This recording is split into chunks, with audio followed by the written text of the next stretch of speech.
Olá, caçadores de mistérios. Sejam bem-vindos ao canal.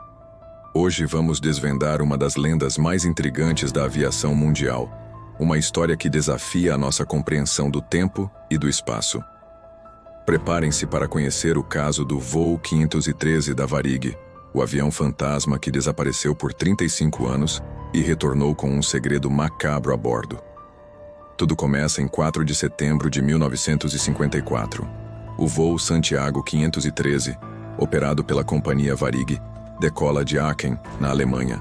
Seu destino final, Porto Alegre, no Brasil. A bordo, 88 passageiros e 4 tripulantes. Era para ser uma viagem transatlântica rotineira, mais uma entre tantas.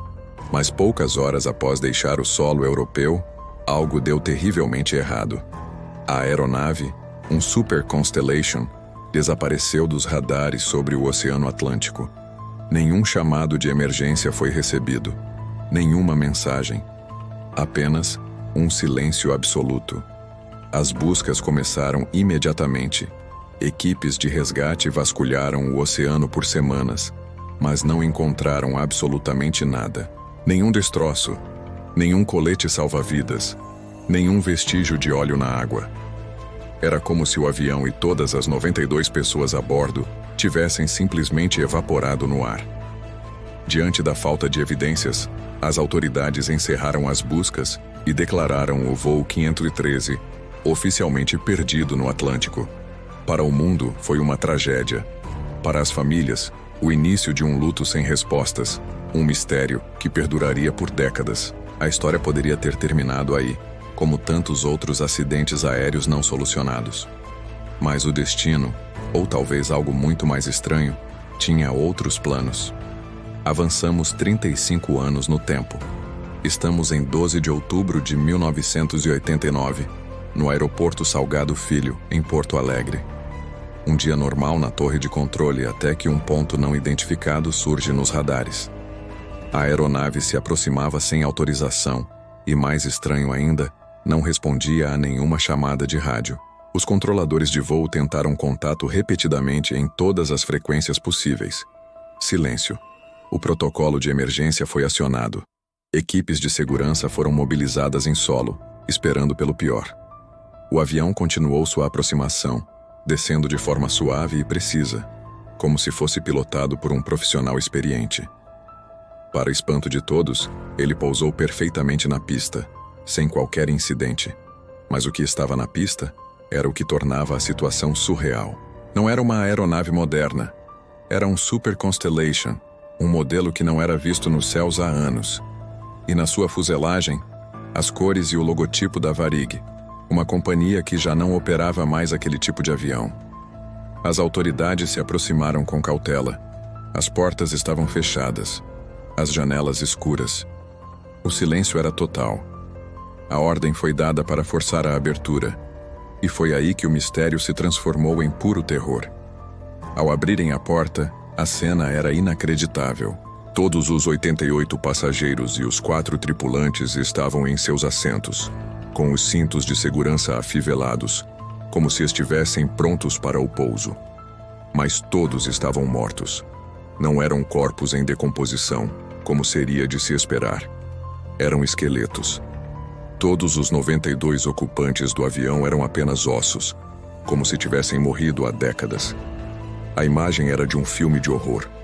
Passageiros esqueléticos, imóveis em seus lugares, em um voo que acabara de pousar. O choque maior, no entanto, veio da cabine de comando. Lá, sentado na poltrona do piloto, estava o esqueleto do comandante Miguel Victor Cury. E o mais bizarro de tudo, suas mãos ossudas ainda seguravam firmemente os controles do avião. Quem ou o que havia pousado aquela aeronave? Como um esqueleto poderia ter pilotado com tanta precisão? As perguntas se acumulavam, e as respostas pareciam cada vez mais impossíveis. A investigação que se seguiu apenas aprofundou o enigma. Os investigadores encontraram pertences pessoais intactos, jornais datados de 4 de setembro de 1954. Uma xícara de café ainda com líquido sobre uma mesinha. O combustível nos tanques estava praticamente cheio, contradizendo a longa viagem que supostamente havia feito. A estrutura do avião estava em perfeitas condições. Não havia sinais de luta, de pânico ou de qualquer falha mecânica. Tudo estava congelado no tempo, exceto pelos corpos dos ocupantes. Imediatamente uma operação de sigilo foi montada. O governo e as autoridades da aviação teriam isolado a área e confiscado a aeronave e tudo o que estava dentro dela. Funcionários do aeroporto que testemunharam o evento foram obrigados a assinar acordos de confidencialidade. A história foi abafada, varrida para debaixo do tapete. Oficialmente, o voo 513 nunca pousou em 1989. Oficialmente, ele continua desaparecido no Atlântico desde 1954. Mas, como sempre acontece, a verdade encontra uma forma de vazar. Relatos de testemunhas anônimas, supostos documentos vazados e a persistência de pesquisadores de fenômenos inexplicáveis mantiveram a lenda viva. E com ela surgiram as teorias. A mais popular, e também a mais fantástica, é a de que o voo 513 entrou em um portal do tempo, uma fenda no tecido do espaço-tempo. Ele teria desaparecido em 1954 e sido cuspido de volta em 1989. Nessa teoria, o tempo teria passado de forma diferente para o avião e seus ocupantes, resultando na morte e decomposição de todos a bordo, enquanto a aeronave permanecia intacta. Outra teoria sugere um encontro com uma força desconhecida, talvez de origem extraterrestre. Teria o avião sido abduzido? Teria sido submetido a algum tipo de experimento que acelerou o envelhecimento dos passageiros? Essa hipótese explicaria por que o avião pousou sozinho, talvez guiado por uma tecnologia alienígena que o trouxe de volta ao seu destino original, como o fim de um experimento macabro.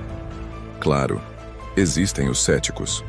Muitos argumentam que toda essa história não passa de uma elaborada lenda urbana, uma notícia falsa publicada por um tabloide sensacionalista chamado Weekly World News, famoso por suas histórias bizarras. Eles apontam inconsistências como o modelo do avião, que seria um Lockheed Super Constellation, e não um Boeing 707 como algumas versões relatam.